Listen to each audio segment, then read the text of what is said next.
তরুণ ক্রিকেটারদের থেকে টাকা হাতিয়ে নিতে বিসিবি কর্তাদের নাম ভাঙান অভিযুক্ত আশিক। বিসিবি কর্তাদের সাথে সম্পর্ক থাকলেও সেটি ক্রিকেটে ব্যবহার করেন না বলে জানান তিনি। কৌশলে প্রতিবেদককে দেখান মামলার ভয় আর নিজের পরিচয় দেন ছাত্রদলের বড় নেতা হিসেবে। বার্তাকক্ষ থেকে এ নিয়ে কথা বলার জন্য আমাদের সঙ্গে যুক্ত হয়েছেন সিনিয়র রিপোর্টার মামুন রশিদ। মামুন, আপনি নিশ্চয়ই আমাকে শুনতে পাচ্ছেন।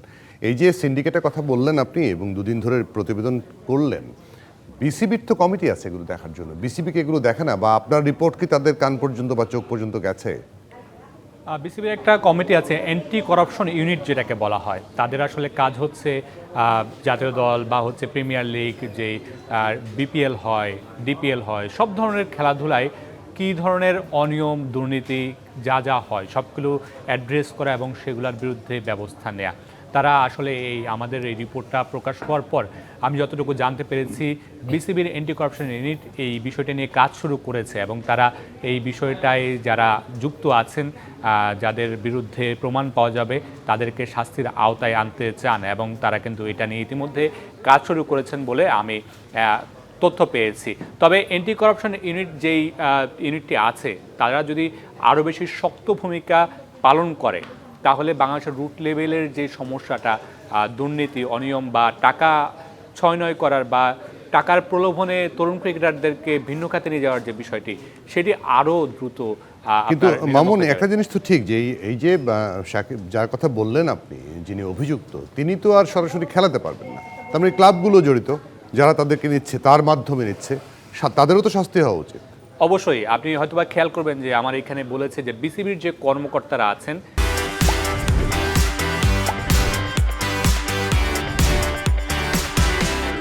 তাদেরও অনেকের কথা বলেছেন। যে আশিক অভিযুক্ত, তিনি বলছেন যে মানে যাদের কাছে তিনি প্রলোভন দিচ্ছেন, তিনি বলছেন যে আমার সাথে বিসিবির এরকম কর্মকর্তাদের সাথে যোগাযোগ আছে, তাদের সাথে আমার ভালো সম্পর্ক, মানে তাদের ক্লাব আছে বিভিন্ন লিগগুলোতে, আমি সেখানে আপনাকে খেলে দিতে পারবো। মানে বিসিবির কর্মকর্তাদের নামটাও কিন্তু এই প্রতারকরা ব্যবহার করছেন। সেটার আসলে সত্যতা কতটুকু সেটা এখনো পর্যন্ত আমরা খোলাসা করতে পারিনি।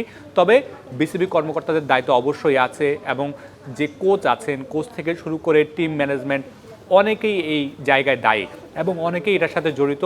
অনেক সময় আমাদের কাছে এই তথ্যগুলো উঠে আসে, গুঞ্জনগুলো উঠে আসে।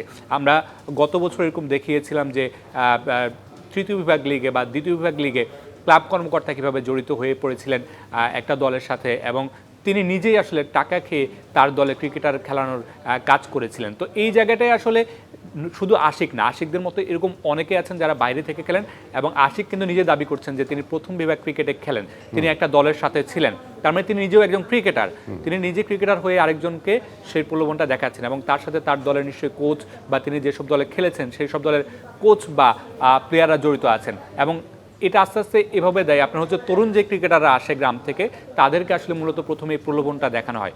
এমন অনেক তথ্য আছে যারা হচ্ছে মায়ের স্বর্ণালঙ্কার বেচে এই ফাঁদে পড়েছে, পরবর্তীতে তারা আসলে কোনো কুলি পায়নি।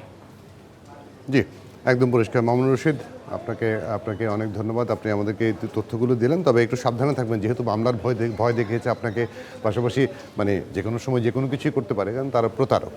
আপনাকে অনেক ধন্যবাদ, কৃতজ্ঞতা সময় দেওয়ার জন্য আমাদেরকে।